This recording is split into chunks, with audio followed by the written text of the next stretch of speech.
એક શહેરમાં અર્જુન નામનો યુવાન રહેતો. તે ખૂબ જ હોશિયાર અને મહેનતુ હતો, પરંતુ તેને પોતાના પૈસા અને હોદ્દાનો ખૂબ અહંકાર હતો. ઓફિસમાં નાના કર્મચારીઓ સાથે ખરાબ વર્તન કરવું, ગરીબોની મજાક ઉડાવવી અને માતા પિતાની વાત ન સાંભળવી, આ તેની આદત બની ગઈ હતી. અર્જુનની માતા દર શનિવારે શનિદેવની પૂજા કરતી.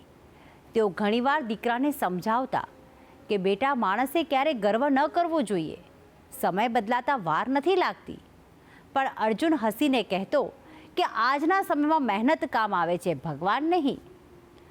થોડા મહિનાઓ પછી અચાનક તેની કંપનીમાં મોટું નુકસાન થયું. અર્જુનની નોકરી પણ ચાલી ગઈ.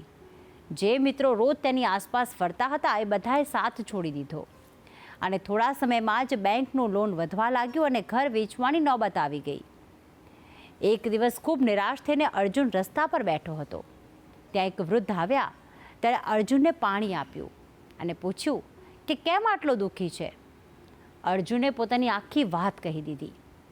વૃદ્ધ શાંતિથી બોલ્યા કે સમય એ માણસને તોડવા નથી આવતો, પણ તેને સાચો માર્ગ બતાવવા આવે છે. શનિવારે જરૂરિયાતમંદોની મદદ કર અને પોતાના કર્મ સુધાર.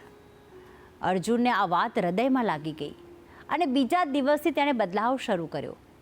દર શનિવારે ગરીબોને ભોજન કરાવતો, વૃદ્ધાશ્રમમાં સેવા કરતો અને માતા પિતાનો પણ આદર કરવા લાગ્યો.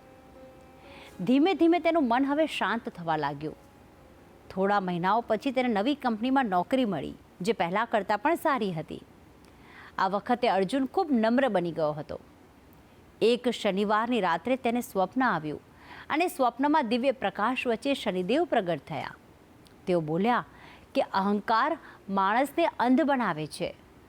હું જે મુશ્કેલીઓ આપું છું તે સજા નહીં, પરંતુ માણસને સત્યનો માર્ગ બતાવવાનો ઉપાય છે. અર્જુનને અચાનક યાદ આવ્યું કે રસ્તા પર મળેલા એ વૃદ્ધ માણસનો ચહેરો અને સ્વપ્નમાં દેખાતા શનિદેવનો ચહેરો એક જ હતો.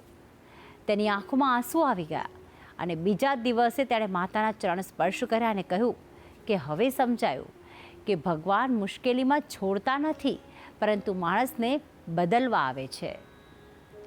આ વાત એ શીખ આપે છે કે પ્રભુનો પ્રભાવ માણસને તોડવા માટે નહીં, પરંતુ તેને સારા કર્મ અને નમ્રતાનો પાઠ શીખવવા માટે હોય છે.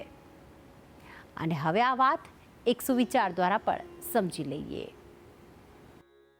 આજનો સુવિચાર: મુશ્કેલ સમય માણસને તોડતો નથી, પણ તેને નમ્રતા અને સારા કર્મ શીખવે છે.